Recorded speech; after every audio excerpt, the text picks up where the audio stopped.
Cristina, muchas gracias por la presentación y a los organizadores, a todos, muchísimas gracias por la, la invitación de participar aquí en este evento.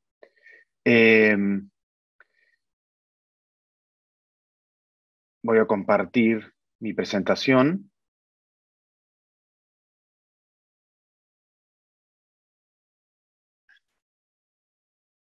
Eh, el enfoque que le quiero dar y respecto a mi formación como abogado es poder ahora tratar, con el afán de tratar de entender eh, algunos aspectos de la problemática muy diversa, muy amplia, que se enfrentan los centros urbanos, ¿no? Los cascos históricos, ¿no? Las zonas antiguas de las ciudades, ¿no? Eh, Desde el punto de vista jurídico hay que siempre considerar que el derecho es una ciencia social. Lo que regula conductas humanas, regula a los sujetos de derecho, que somos nosotros los individuos o también las personas jurídicas. El derecho no regula objetos, no regula bienes. Es importante tomar en cuenta y esa es, digamos, como la base de mi aproximación y tratar de dar un espacio de entendimiento o de comprensión de por qué hay estos desafíos en la preservación del patrimonio cultural. Al inicio de la presentación voy a exponer respecto al régimen en el peruano de protección y pongo, digamos, de manera poco crítica, entre comillas, la palabra protección, porque quiero centrarme en los efectos jurídicos de este grupo especial de bienes, ¿no? Denominados bienes culturales, que reciben un manto de protección especial para que sean preservados, ¿no? En algunos casos no son eficaces las normas. Como sabemos, digamos, una norma que es aprobada por el Congreso por mayoría, que decreta en su artículo 1 está prohibida la pobreza, no va a ser eficaz. No basta que se diga en la norma. Hay otros aspectos que determinan su aplicación en la práctica y la eficacia, y a eso es donde voy a ir en principio con la descripción de la normativa general del Perú, los efectos jurídicos, primero restricciones y obligaciones, luego los beneficios, ¿no? Que da este sistema de protección especial, y luego, basándome en unas cifras de un estudio realizado recientemente en el caso del Centro Histórico de Trujillo, una ciudad de la costa norte del Perú, eh, que fue con data que ha sido levantada y analizada por el programa Patrimonio Vivo del Banco Interamericano de Desarrollo, y luego de eso en el marco de una consultoría para analizar específicamente los obstáculos, los desafíos y las oportunidades para atraer inversión privada en la revitalización del centro histórico de Trujillo. Y en ese marco yo quiero en esa exposición centrarme en el aspecto de los vecinos. A ver, de manera general, estos son los efectos de aplicación a nivel nacional eh, como consecuencia del régimen de protección del patrimonio cultural. Unos son comunes a otros países. El primero, digamos, el básico es que toda obra e intervención requiere de autorización previa, ¿no? Aquí desde modificaciones según la ley peruana de ámbito nacional, desde modificaciones estructurales, ¿no? Desde una demolición de un inmueble antiguo hasta la instalación de equipamiento para un uso comercial de un inmueble antiguo, inclusive sin modificar la arquitectura. Todas esas intervenciones requieren una licencia municipal de edificación, que conjuntamente requiere también, al mismo tiempo, es evaluado por el Ministerio de Cultura, ¿no? Y todas ellas en la misma modalidad, una modalidad que se llama modalidad C, según la norma. Es una modalidad C que es una modalidad muy estricta, no es una modalidad de evaluación previa, para que vean, digamos, la rigidez de esta modalidad, como digo, es aplicable a todo este tipo de intervenciones, inclusive de acondicionamiento comercial que no modifica arquitectura, simplemente equipamiento y arreglo, un maquillaje, digamos, superficial para una operación de un uso comercial, necesita esta modalidad C, que incluye, entre otros requisitos, hacer un levantamiento del perfil de la calle, ¿no? Que, digamos, para que vean la rigidez de la normativa. Luego, otros tipos de obras son únicamente aprobados directamente por el Ministerio de Cultura, que son obras en espacios públicos y en algunas intervenciones de conservación muy especializadas que no impliquen cambio de estructuras, es únicamente autorización directa del Ministerio de Cultura. Para el uso comercial también se necesita una licencia municipal de funcionamiento. Para el caso de los inmuebles integrantes del patrimonio cultural en la categoría de monumento, ¿no?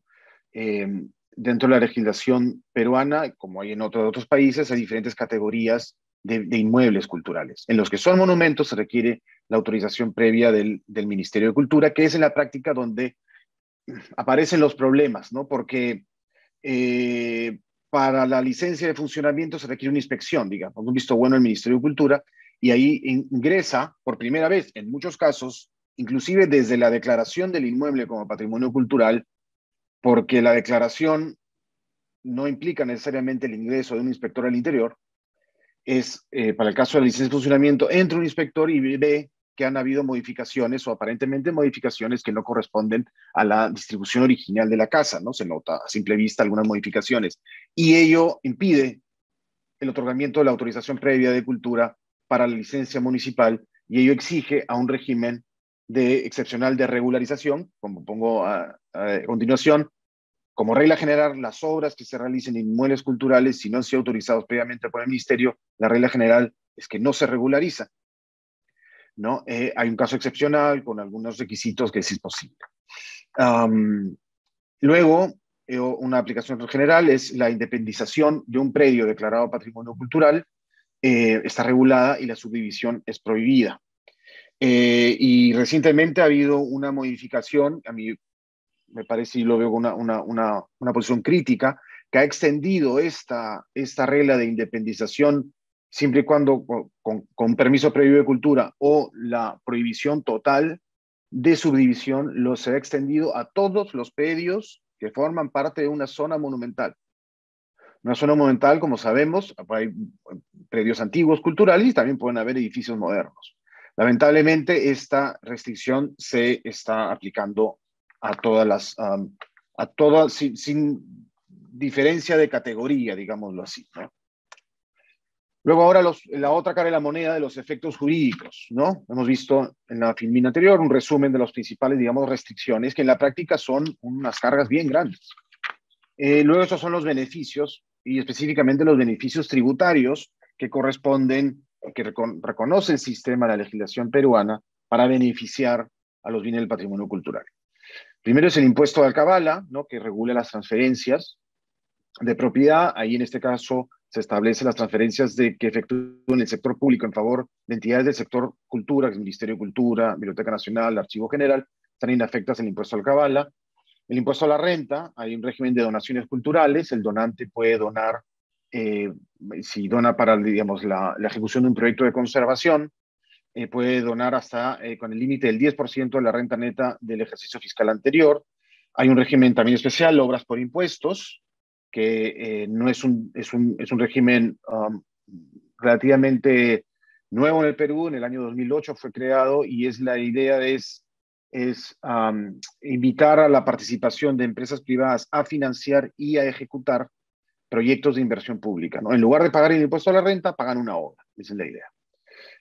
Luego tenemos como beneficio tributario el impuesto predial, ¿no? El impuesto predial es un impuesto de carácter municipal. El impuesto a la renta en el Perú es de alcance nacional y la alcabala de alcalde municipal.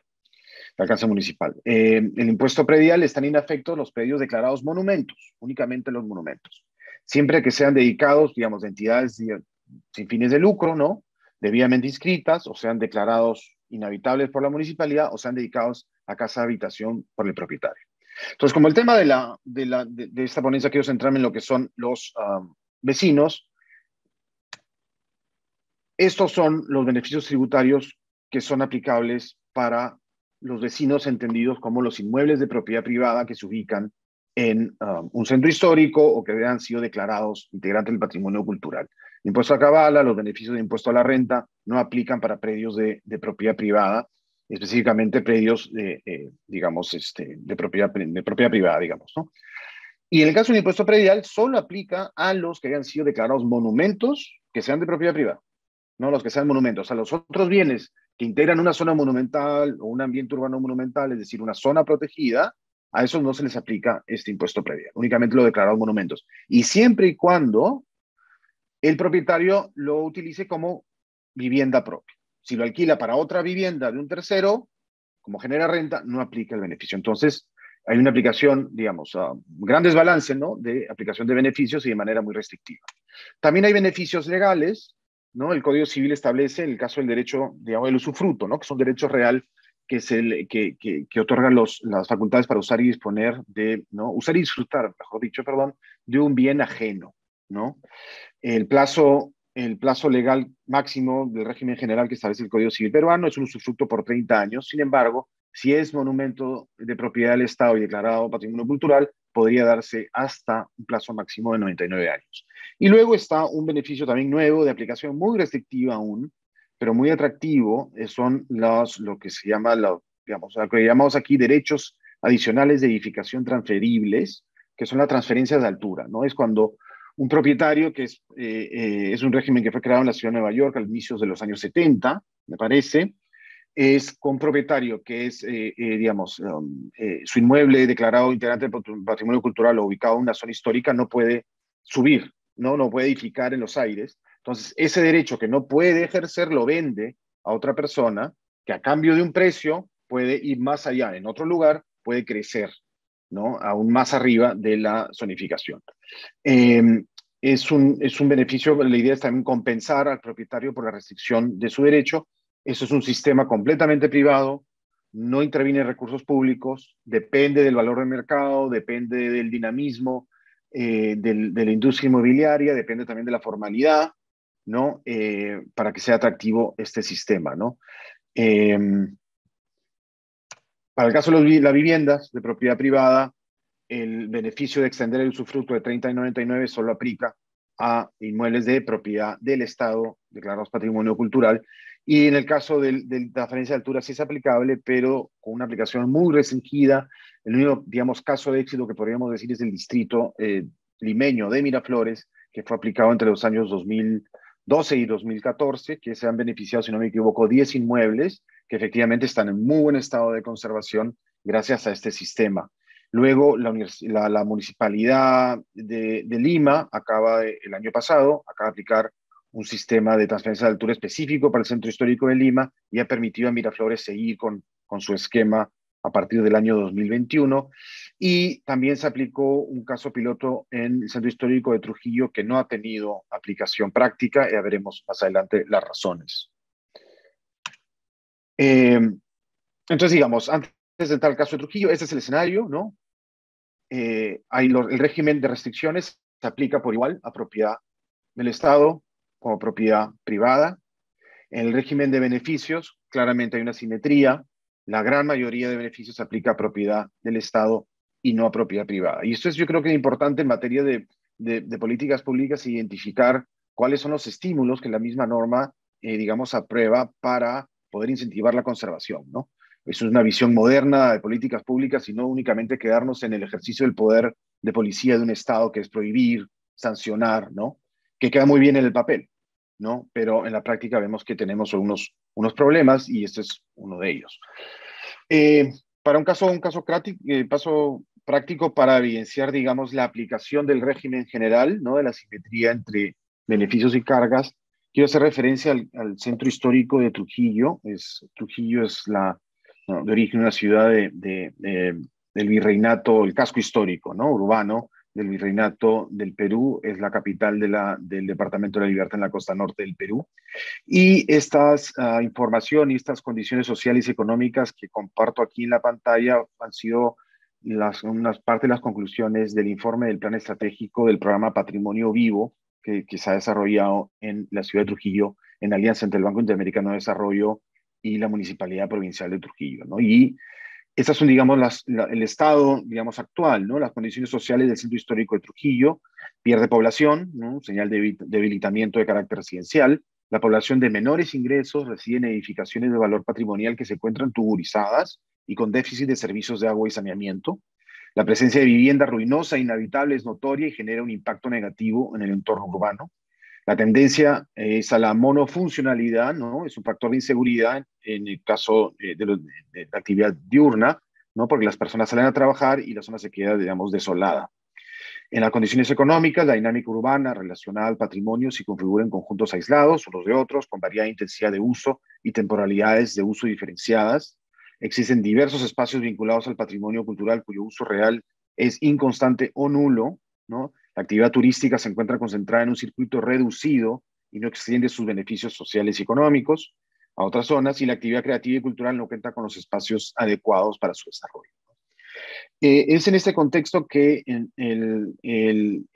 con esta información levantada en el BID, me piden hacer una consultoría para evaluar cuáles son las oportunidades, ¿no? Las oportunidades y desafíos para invitar, para atraer al sector privado a participar en la revitalización del centro histórico, ¿no?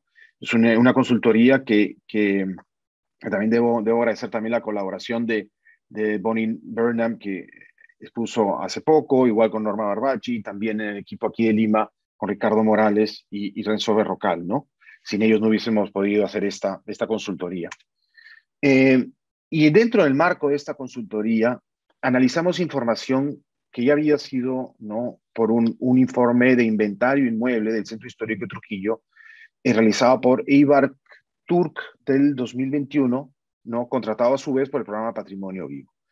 Y de la información, es una información, yo creo, muy importante en términos de políticas públicas, y se ha identificado que el 93% del patrimonio cultural inmueble en el Centro Histórico de Trujillo es de propiedad privada, ¿no?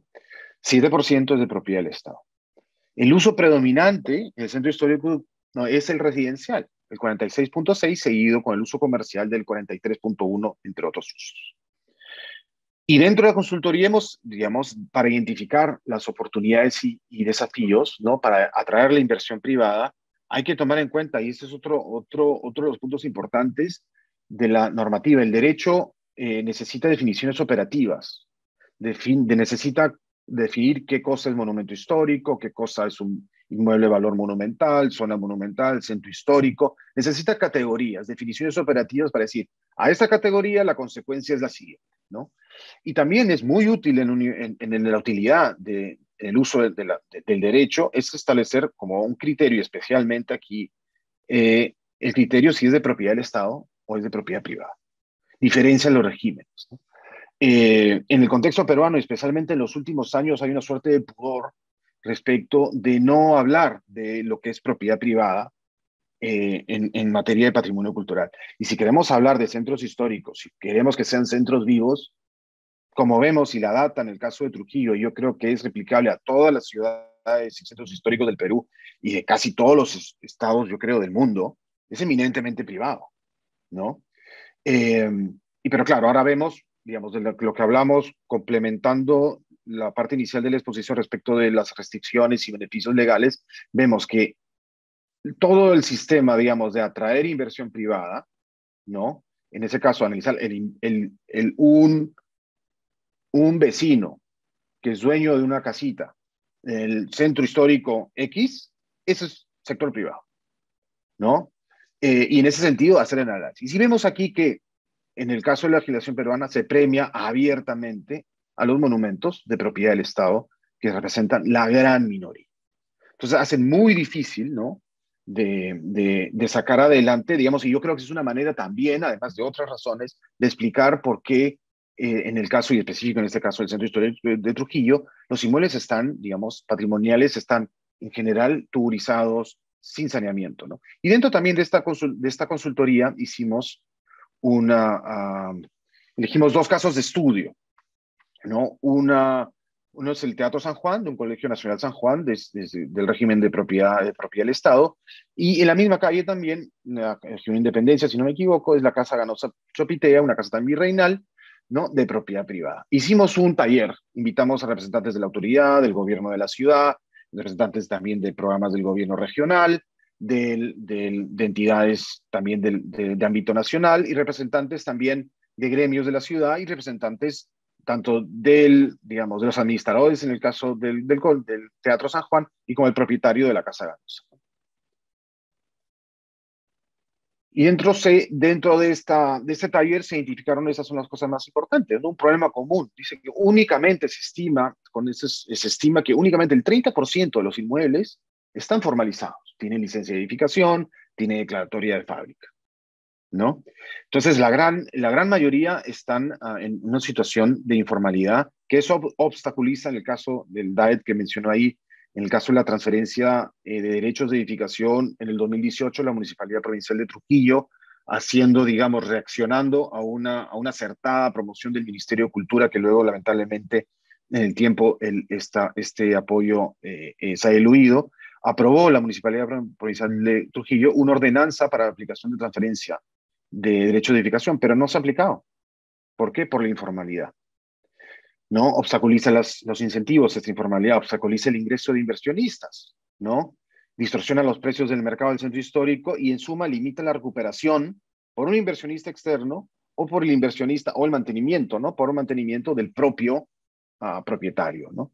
En el análisis de fortalezas, ¿no? El análisis FODA de los casos de estudio, indicamos como una amenaza común la rigidez normativa, la falta de predictibilidad en la tramitación de los permisos y la lentitud en la respuesta de las autoridades. Todo esto incentiva a no ser formal, lamentablemente. Esto ahuyenta la inversión y hace muy difícil que un vecino pueda, digamos, tratar de conseguir un financiamiento para mantener adecuadamente su propiedad y lamentablemente de avisar de, digamos, que si quiere hacer una modificación, cumplir con la norma.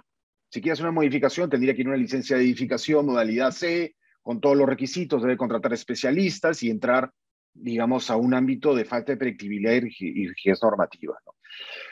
Lo que es común en los dos, digamos, aparte de eso, lo común entre el análisis FODA de los dos casos de estudio, ¿no? Del teatro que es público y la casa de propiedad privada. Y en el caso de los incentivos, en el caso de los dos casos de estudio, se identifican de forma antagónica, ¿no? Es una oportunidad para el colegio, tiene mucho más herramientas de inversión, de atracción de inversión privada, tiene mucho más beneficios que el caso de la propiedad privada, ¿no? Claramente se premia de una manera asimétrica a la gran minoría de bienes inmuebles. En conclusión, para terminar, los vecinos del centro histórico, en base a lo que de esta exposición general y luego en el caso, un resumen de la data específica del centro histórico, yo creo que hay que reevaluar la regulación en esta materia y los vecinos del centro histórico sí están olvidados por la normativa. Primero, no se reconocen como parte del sector privado.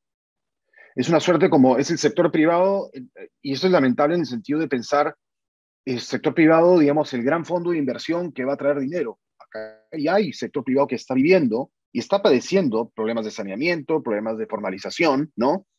Existe una considerable asimetría entre, hemos visto, restricciones y beneficios, ¿no?